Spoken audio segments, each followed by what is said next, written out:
Welcome to the Great Detectives of Old Time Radio from Boise, Idaho. This is your host, Adam Graham. If you've got a comment, please send it to me. Box 13 at greatdetectives.net. Be sure to cast your vote for the show on Podcast Alley. podcastalley.greatdetectives.net. And become one of our friends over on Facebook. Facebook.com/Radio Detectives.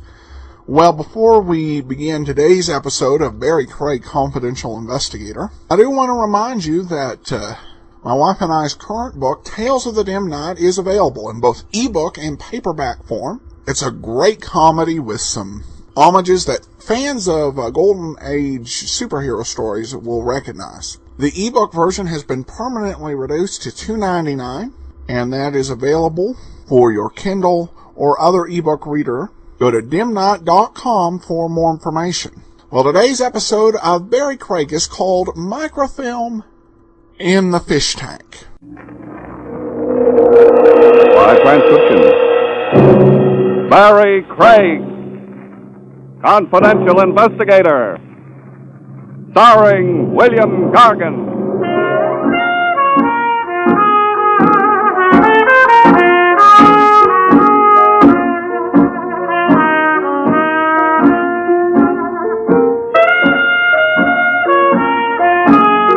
Barrie Craig speaking. Detectives come in three sizes. City cops, big agencies, and guys like me with a small office and an insurance company retainer to pay the rent. Cops don't have to worry about getting cases, and the big agencies have branches from here to Shanghai. But from where I sit, you never can tell where your next case will come from. Last week it started with my old brown suit. I'd been on a bodyguard case, and the suit looked as if I'd been sleeping in it for a week. There was a good reason for that. I had.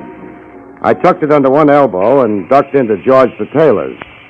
George had a king-size shoebox in the basement of my office building. Morning, Mr. Craig. Hi, George. What can you do with this suit? If you like herringbone handkerchiefs, I could maybe salvage enough goods. All right, so I'm not Adolphe Monju. How about it? Tuesday? With the spots out, Thursday. Okay, Thursday. Oh, say, Mr. Craig, I wanted to ask you, I've got a problem. Well, what is it, George? Got a pair of plaid slacks with no coat to match? No, I'm serious. My wife says, George, you go to the police. But she wasn't here when that man came. What man? What's the pitch, George? The man said I need protection. Shakedown, huh? The man said I've got to pay $50 a week to stay open. He says, George, you wouldn't want trouble. Maybe a bottle of acid spilled on your rack. Did you pay him? Well, I didn't have $50. I told him to get out. Now I'm scared, Mr. Craig. Look, you're a detective. I want to hire you. You protect me. That won't work, George. Stopping a protection racket is a big operation. You need 24-hour guards, a whole setup to protect all the shop owners. Well, I could pay in installments. You've already paid for protection, George. Your taxes. You better call in the cops. They're the only ones who can swing it. No. He said they'd beat me up. Maybe kill me. Look, George, I'll tell you what I'll do. I'll drop in at headquarters tomorrow and bend the lieutenant's ear. He'll give orders for a cop from the precinct to look after you. And start the ball rolling to find out who's behind this racket. Will you really do that for me, Mr. Craig? Sure. After all, I wouldn't want anything to happen to my brown suit. George disappeared in a spritz of steam, and I headed home. I put in a call to Lieutenant Edwards. He was out, so I left a message that I'd call in the morning. I was propped up in bed eating pretzels, reading a medium hard-boiled private eye opus, wondering where he found all the beautiful blondes with the low-cut problems when the phone rang. I left the intrepid sleuth under a falling blackjack and stretched for the receiver. Craig speaking. Mr. Craig, you've got to come quick. George? You've got to come down right away, Mr. Craig, please. Please. What's up? Somebody there? Hello, George. George! Hello, George! I slid into my shoes and took off across town. When I hit the pavement outside of George's shop, I had company. A hook and ladder, 2 pump engines, and a crowd of fire buffs who traveled to Denver to see a lit can of Sterno. The smoke was pouring out of the cellar as I muscled my way through the police lines and ran into Lieutenant Edwards. What do you want to be when you grow up, Craig? A cop or a fireman? I'll take a rain check on the laugh, Lieutenant. What are you doing here? Just holding back the crowd. If you ask me, all these fire buffs are nuts. Anybody know what started the fire? Doubt it. Cleaners' stores go up like birthday candles all the time. What does George say? Who? George, the tailor. He runs the shop. Probably at home playing three-handed stuss. No, he lives in back of the shop. He called me from here. You sure he isn't around? Haven't seen him. Fire boy said the joint was clean. Maybe. We better find out. Hey, where you going? Inside. It's chilly out here. I grabbed a rubber Chesterfield from the hook and ladder and headed inside. The first flash had died down, and the shop was burning nicely at the proper temperature for browning a turkey quickly. Under the fireman's coat, I was beginning to baste in my own juice as I pushed into the back room. I found what I was looking for under the counter. George the tailor, dead.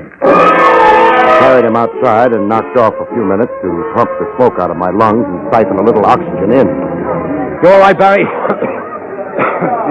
You know where I can get a new pair of eyelashes? Craig, what are you doing sightseeing at a fire at this hour of the night? And how did you know that guy was in there? I told you, Lieutenant. George called me. He was up against the protection drift. He tried to hire me. I told him I'd have you look into it. Well? It's too late for a referral now. Yeah?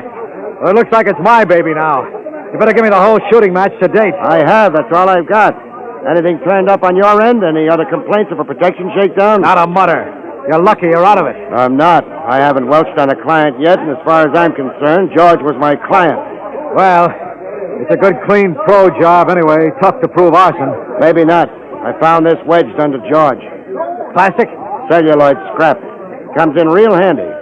Stick a plumber's candle in a pile of it, and by the time it blazes up, the mechanic is clear to Nutley, New Jersey to establish his alibi. Celluloid, huh? Well, then I'd better make my call in. Arson. Yeah, and while you've got the precinct on the wire, just casually mention murder. The bus from Bellevue rolled up, and they loaded George's body in the back. I watched it pull away. Then a hand fell on my shoulder. I turned around slow and found a pair of thick eyeglasses staring right through me. Mr. Craig, I'm Alfred Whittington. Oh, look out for the lapel. This has just become my only suit. You're the confidential investigator, aren't you? I've got a license. I want to hire you. I pay rent on an office that's open during business hours. If you don't mind, right now I'm tired and a little burnt around the edges. I overheard your conversation with Lieutenant Edwards. You'll get your ear pinched in a keyhole that way. I'd like to talk to you, Craig. Perhaps my apartment? Perhaps not. Would it interest you if I told you I want to retain a detective to find out who killed George the tailor? Oh? All right, Mr. Whittington, as you say. Let's go to your apartment. We rode uptown in the caddy that had to bend to get around corners. The name clicked as we crossed 42nd Street. Alfred P. Whittington. He ran the newspaper that did the big crime series this year. They got Stretch Longo to talk and almost pinned half a dozen rackets on the coattails of Herman Jess, the big operator. Of course, they had to put Longo together with Scotch tape for the funeral, but it made nice reading, and Herman Jess had left town until it all blew over. Whittington's apartment was in the penthouse on top of the newspaper building. We sailed up in a private lift and waded through the nap to his library. It was the kind of a room you see behind the iron gray hair and the whiskey ad. Whittington was a little cozy about speaking his piece, so we discussed interior decoration till he got ready to make the plunge. I had this room specially designed for my hobbies. Oh, looks like you make a hobby of hobbies. Guns, original oil paintings, and that fish tank is big enough for a stunted whale. Oh, that isn't all. I've got movie editing equipment in those cabinets. Color slide projector. I'm very interested in photography. All you need is an erector set. Look, Mr. Whittington, I'm not writing an article for House Beautiful magazine. Of course, I just like to get to know a man before I talk business. With me, it's the other way around, so let's have it. You know, of course, the paper's been running a series on crime in the city. The board of directors is very anxious to continue. They've so instructed me. Where do I fit in? I heard you say you were going to work on this protection racket. That's right. Do you still intend to? Up to the top. Good. We can help each other, Craig. I want to retain you on behalf of the paper. What happened to your reporters? Measles? Contrary to popular fiction, reporters aren't trained as detectives. You are. What do you want? Whatever you can get. Of course, I want reports direct to me, strictly confidential. That comes with the price of the entree. Our legal staff will have to go over everything before we print it. And nobody's to know you're working for me. Bashful? Discreet. The staff here would feel I didn't have confidence in them. Don't you? When I want a job done right, I go to a professional. I want the truth, no matter whom it involves. But I want the story exclusive, as it develops, step by step, All right. Then you're my second client, because George the tailor comes first. Next morning, I went down to the insurance company that pays me that nice, steady retainer, rain or shine. I waded through the acre of desks in the outer office and rapped on the glass door marked Arthur B. Goldsmith. Art was the company expert on fires. He knew enough angles on arson to burn out an asbestos mine. I planted the scrap of celluloid I found under George the tailor on his desk and flipped over a few questions. No soap, Barrie. Celluloid is standard equipment. It doesn't point to anybody? It'd be like asking which ball player uses a bat. The mechanic plants a plumber's candle in the celluloid scrap, down she burns, and then they can file the insurance claim in the morning. Much doing these days? Average. Not like in the Depression. In 33, the only way to make a profit was burn your own place down every 6 months. Art, if you wanted to hire the best, money no object, who would you get to start a nice, cozy conflagration? Pro job? Major League. Let's see. Mike DiGiorno's in Elmira. Maybe Irving Turkle, celluloid Harry Bush. I'll give you a list, maybe 10 men. Thanks, Art. It's a long shot. Got something else? Not yet, but if you rake a red-headed clinker out of the next fire, that's me. I started checking down Art's list. It was like looking for the clams in a bowl of cheap chowder. 2 of them were at peace in the lower bay, hugging a load of bricks. I found Irving Turkle on Center Street, right opposite police headquarters, pushing a baby carriage full of hot charcoal and roasted chestnuts. Hot roasted chestnuts. All hot. Dimesworth, Turkle. Who are you? Barrie Craig. Art Goldsmith at Federal Indemnity put me on you. Oh, yeah. Why, I got a lot of respect for Mr. Goldsmith. A lot of respect. Mm-hmm. Here's your chestnuts. Thanks. Look out for worms. Yeah, I will. How's business, Turkle? You push ice cream, turns cold. Switch to chestnuts, you could fry an egg on the sidewalk. Tough, huh? My worst enemy should have it better. You haven't been roasting anything besides chestnuts lately? Like what? Like tailor shops? Mr. Craig, I'm telling you honest, I ain't so much as set fire to a cigarette since the last time I got sprung. Sure. Look, I ain't so young no more. You could get pneumonia standing out here, but inside those cell blocks, it ain't so nice neither. I ought to know. I've been in maybe 18 years since I was 13. Warwick, Elmira, Clinton, I've been them all. Enough already. I made up my mind I want to die on the outside. Could you use 5, Turkle? You're kidding. I want to find a mechanic who did a job on the west side yesterday. A tailor shop? You know about it? I read it in the paper. I got a list from Art Goldsmith. Save me some time, and it's worth a fin. Mr. Goldsmith, shouldn't ought to put me on the list. I retired. I wouldn't... How about the rest of them? Well, I heard somebody the other day saying Harry Bush made a good connection. Where can I find him? Look, Mr. Craig, I'm on my own now. There wouldn't nobody even feel bad if I got took. I'll cover you, Turkle. All right. Harry Bush has got a drop in Long Island City. Easy glide roller skating rink. All right, Turkle. Thanks a lot. You tell Mr. Goldsmith I'm retired. You tell him that. I got a lot of respect for Mr. Goldsmith. Excuse me, I got to get back to work. Chestnuts. Hot roasted chestnuts.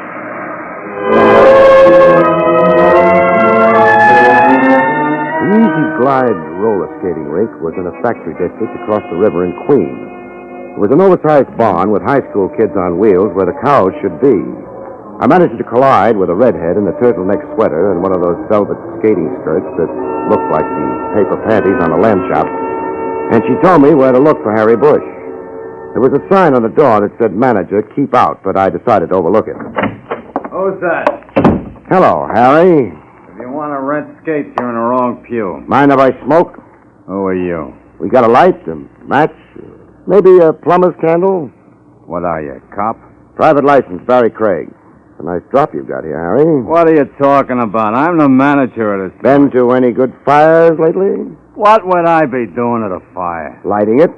They say around town, celluloid Harry Bush is working again. You're in the protection racket up to your pointy ears. You're crazy, Craig. I haven't been near a tailor shop. Yeah? I didn't mention any names, Harry. I just said protection. How did you happen to think of tailor shops? I read about it in this morning's paper. They're still burning people for murder in this state, Harry. But then you won't mind. You like fire. I wouldn't even get booked. Listen, Craig, I don't care what you think. It ain't going to do you no good. Somebody covering for you, Harry? What do you think? Who is it?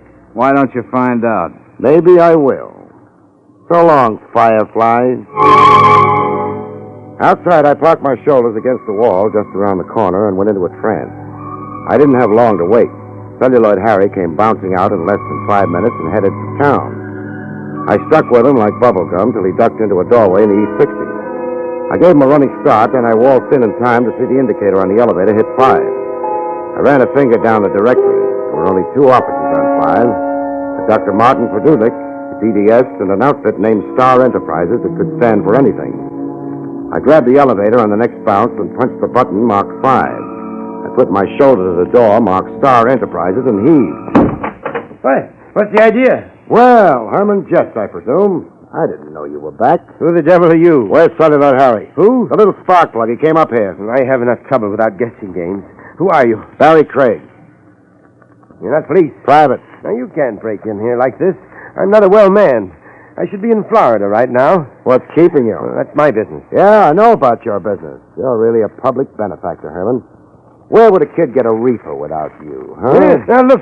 The doctor said I shouldn't get excited now. That must be a handicap in running your racket. I'm not in rackets anymore. I'm retired. What makes you think I'm going to believe that? Now, does it look like I'm running a business here? Well, no, but... I've got no desk, no files, not even a telephone. Now, the doctor says I've got to have absolute quiet. All right, then. Just tell me where Celluloid Harry is, and I'll stop disturbing the peace. Now look, Craig. You want somebody named Harry. I haven't got him. There's only one door here, and you came through it. Now, take a quick look in the closet and walk out of here.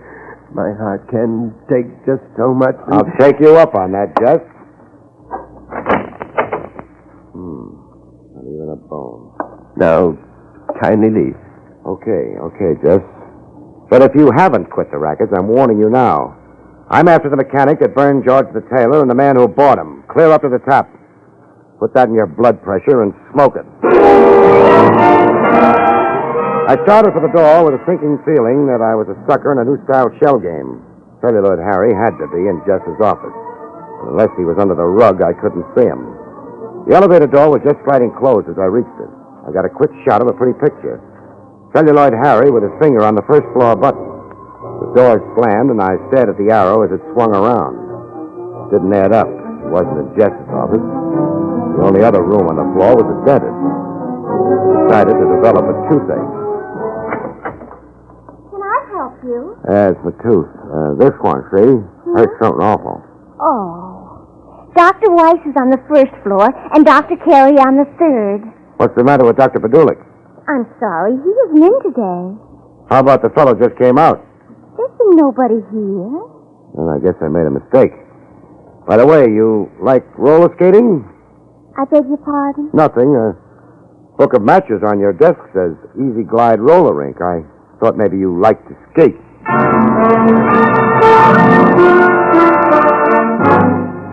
That dentist setup smelled like a herring factory at high noon in July, but I didn't push the point. I left and found a phone booth in the lobby of the building and poured my story into Whittington's shell-like ears. There might be any number of reasons for that girl lying to you, Craig. Harry might be a boyfriend. She doesn't like to skate, and Herman Jess is right next door. I think the dentist's office is a blind. You think he's fronting for Jess? I'd lay the odds. When the crowd thins out, I'm going up there to check. Well, what do you expect to find? I figure with the rackets Jess is running, he's got to have complete records handy, or he couldn't keep track of the take. I want to find those records. All right. If you come across anything, bring it straight to me.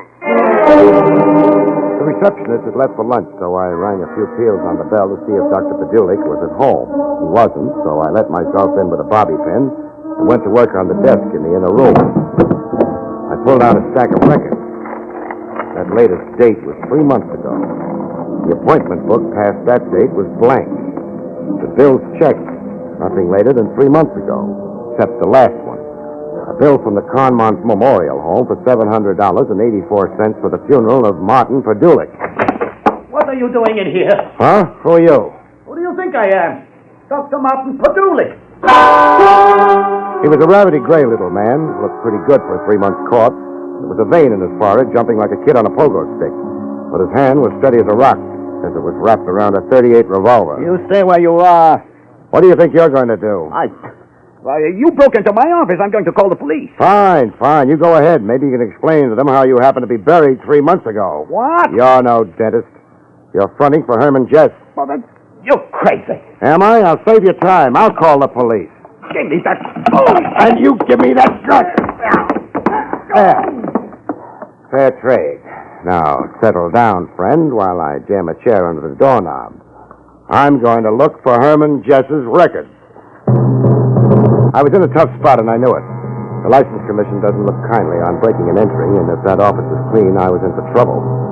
I knew I couldn't search that room for anything smaller than an elephant in the few minutes before somebody drifted in, so I kept one eye on my buddy and played it cozy. I yanked the desk drawers out and threw the papers around like a picnic. I pulled the medical books down off the shelves to make sure that there weren't any false fronts. I wasn't getting any takes from the phony dentist, so I headed for the other room. I dumped the instrument trays, and he couldn't have cared less. But when I headed for the file cabinet in the corner, the vein in his forehead beat like a ragtime drummer on bathtub gin. You can't get away with this. I'll have you in jail. Yeah. I slid open the file drawers. Nothing but dental records. I slammed them shut, and my playmate relaxed like a hangover in a Turkish bath. I couldn't figure it. Those records ought to be near that file cabinet. Maybe a secret panel. I couldn't be sure without an x-ray, and then I got it. What are you doing? Taking a look in this box on top of the file. Those are valuable x-rays. Don't get them out of order. I won't. I'm taking them with me. This first batch are teeth, all right. But from here on, these pictures didn't come from anybody's mouth. Not unless his molars kept double-entry books. Oh, company. Let me in. I know you're in there, Craig. Not for long. Which way is the nearest fire escape? Hurry! I got him! In the pig's eye, friend! Craig, stand still or I shoot. The window was locked, so I tossed the waste paper basket through it. I was 2 floors down the fire escape when Jess showed up in the window. It was slamming around like a pinball game with body English. I hit the ground and sprinted for the curb. Then I jumped into a waiting hack. It pulled away, I saw Celluloid Harry bounce out of the building and into another cab. Hey, mister, I wouldn't want to make you nervous, but you're being followed. No, I'm very popular. Can you lose them?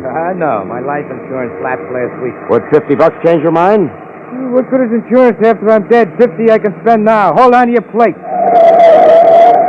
We weaseled through Manhattan. The cab behind us stuck like a mustard plaster. We got into a jam and a transverse across Central Park. Hang on, mister. I'm going to cut inside that bus on the sidewalk. You got caught by the light. Shot straight up to Whittington's mink-lined sewer. He was showing himself color shots with his Cocker Spaniel on the slide projector when I waltzed in. Craig, you didn't ring? Doorbells are for process service. I've got Herman Jess and the protection racket in my pocket. Here. What are these? Dental x-ray films. Only there isn't an inlay in the bunch. These are Jess's records, microfilm to match the teeth x-rays. Are you sure? You can't read them without a magnifying widget. But I'll bet there's enough in that envelope to send Jess up the river like salmon. Shall I call the cops? I'll take care of that, Craig. Wait. You expecting anybody up here tonight? No, I left orders not to be disturbed. In that case, we'd better get ready to receive company. Somebody's coming up the stairs. I thought I lost Harry, but I guess he's stuck. Chuck that envelope in the fish tank. What's up? Go ahead. It won't hurt the film. Now, try to look innocent. All right, Craig. Get him up. We were just talking about you, Jess. Was your nose itching? You hoist him too, Whittingham. You can't get away with this, Jess. I'll have you... You won't do anything. You're pretty brave in those crusading editorials. Wrecked my health. Let's see you stand up against the gun. Craig, do something. Got any suggestions? I want those records this fun's brain stole from me. You got me wrong, Jess. Shall I work on them? No. We'll try Whittington. What are you going to do? Harry, ask him where those records are. You get away from me. You heard, Mr. Jess. Where are the records? I don't know. Hey! Don't move, Craig. Ask him again, Harry. Come on, Whittington. Where are they? I don't know, I told you. Let me alone. Listen, Jess. Don't move. I'm a very nervous man. It would be very bad for me to shoot you. Now, you got anything to say? No. No, not when you put it that way. Okay, Harry, go ahead. All right, Whittington. No, don't hit me again. No, don't. Where else records? No, not again. There, in the fish tank. Craig hid them there. Harry. I got him. Look inside. It films all right. All right, we're getting out of here. Come on, Harry. What's that? Mr. Whittington is having open house. What are you talking about, Craig? I think the boys in blue are coming to tea. A cop. He's bluffing. Care to wait and see? The back door, Harry. We don't want trouble on the way out. Take care of Craig. A pleasure. Harry was behind me when he let me have it with the butt end of his gun. I retired temporarily from this world, and when I got back, I was looking at a pair of shoulders 4 yards wide with Lieutenant Buck Edwards cooing gently in my ear. Craig, you all right? Oh. I'd better send for a doctor. How about Jess? Dad is yesterday's racing form. He tried to shoot it out with the boys I had staked downstairs. And Celluloid Harry's on his way to prison ward at Bellevue. Just it, eh? Lieutenant, did you search the body? There was certain evidence. You mean this envelope? That belongs to the paper, Lieutenant. Part of a confidential report. I don't know, Mr. Whittington. I'll take complete responsibility. We rate a break on this story. Craig was retained by us. Go ahead, Buck. Give it to him. Excellent. I'll put it in my safe. Better look at it first. What do you mean? You'll find it's a real classy collection of diseased choppers. What are you talking about? They aren't the real microfilm records. They're just a bunch of legitimate x-rays of teeth. I left the real records with the cab driver and told him to take them to Lieutenant Edwards. What you told me... Sure I did. But I like to play it safe. I knew Jess would be after me, and I was afraid he might persuade you to give them back. I'm sorry. I'm afraid I was rather weak. But I really thought he intended to kill him. Oh, don't apologize. You were terrific. That was a great strong-arm scene you played with your stooges. Stooges? Sure. Why do you think I ducked those records, Whittington? When I was going through that x-ray file, one thing caught my eye, a color transparency. It didn't exactly belong in that file because I'd seen a print of that picture before, on your desk. A very flattering portrait of your wife. My wife? Yes, you made a slight mistake. You must have got it mixed up with your microfilm records when you shipped them back to your boy, Herman Jess. Oh, see here. Are you trying to insinuate that I mean, you're the real boss behind this racket, not Harry Jess. Why, well, that's absurd. If that were true, then why would I have hired you? Self-protection. Your board of directors was pushing you to deliver that crime series, but you figured that if I turned anything up, it'd be easy to take care of me this way. Craig, you're out of your mind. You can't prove a thing. Oh, yes, we can. We checked those microfilms, Mr. Whittington. There's a payoff to you listed on every page. You've been under arrest for the last 5 minutes. Well, Whittington, I guess this squares accounts for George the tailor, but you still owe me for one brown suit. I'll put it on the bill for services rendered. Take him away, boys. Coming, Barrie. Coming, Lieutenant. So long, folks. See you next week.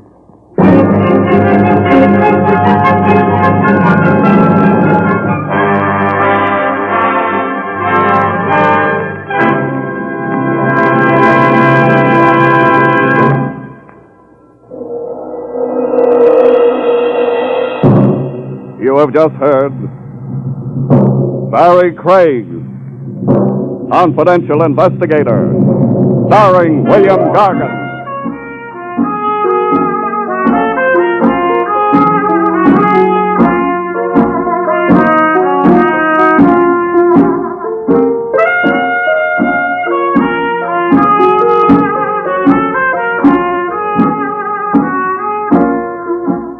Next week, another exciting transcribed story starring America's #1 detective, William Gargan, as Barrie Craig, Confidential Investigator.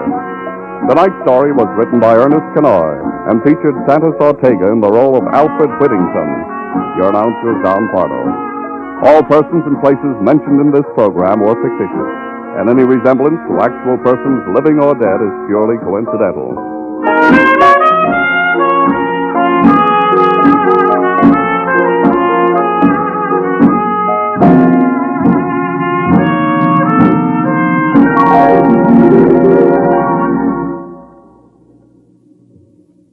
Three chimes mean good times on NBC. Till we meet again next Wednesday for another hard-hitting adventure with Barrie Craig, Confidential Investigator, let me give you a brief rundown of the adventure shows you can hear on NBC. Tomorrow night on NBC, there are a trio of action programs starting off with Mr. Keene, Tracer of Lost Persons, as he investigates another thrilling mystery. Then Dragnet brings you an authentic criminal case history as taken from the files of the Los Angeles police. Later, Counter Spy is called in to solve a case which threatens to endanger our national security. Then on Saturday, screen actor Brian Dunleavy takes you down the shadow-filled corridors of mystery on another dangerous assignment. On Sunday, NBC's adventure shows include a spine-tingling visit with Martin Caine, Private Eye, followed by the exciting story of The Whisperer. Later, Douglas Fairbanks is featured in The Silent Men with authentic action stories about your government security agents. On Monday, Herbert Marshall comes to the NBC microphone to assume the mysterious identity of the man called X. Then Tuesday night, hear Big Town, and another pulse-quickening story is told by editor Steve Wilson of the Illustrated Press. Well, there you have a complete roundup of the top mystery shows you can hear on NBC. Next Wednesday night, we hope you'll be back with us for another adventure with William Gargan as Barrie Craig, confidential investigator. Now it's Meredith Wilson's Music Room on NBC.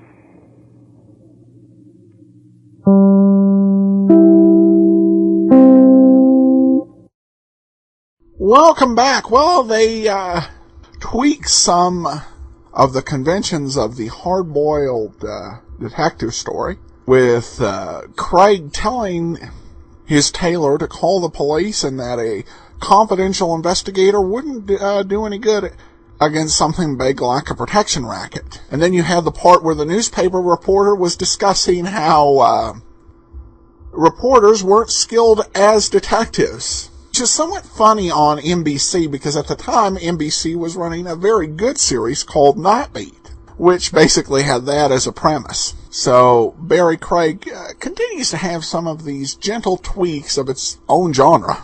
Well, now we turn to listener comments and feedback from Podcast Alley. One says, great show, miss the Abbotts, don't care for the new shows. Of course, a caveat, that was before Barrie Craig came out. And then we have this comment from Joseph, who says, hey Adam, I've been listening since October. Love your podcast so much. It makes chores much more enjoyable. My favorite shows are in order: Sherlock Holmes, Nero Wolfe, The Abbotts, and The Thin Man. Stinks that you have no more episodes of the last three. Keep on going. I'm telling everyone about your podcast. Well, that's much appreciated, Joseph, and I definitely will keep my eyes out for other episodes of the series that we've completed, but still have quite a few episodes that are not in circulation. They have a way of sometimes working their way in, and I'll let you know if that happens. But thank you so much for the kind comments. And that'll do it for today. We will be back tomorrow with Rogues Gallery. In the meanwhile, send your comments to box13@greatdetectives.net. Cast your vote for the show on Podcast Alley, podcastalley.greatdetectives.net, and become one of our friends on Facebook, facebook.com/radiodetectives. But from Boise, Idaho, this is your host, Adam Graham, signing off.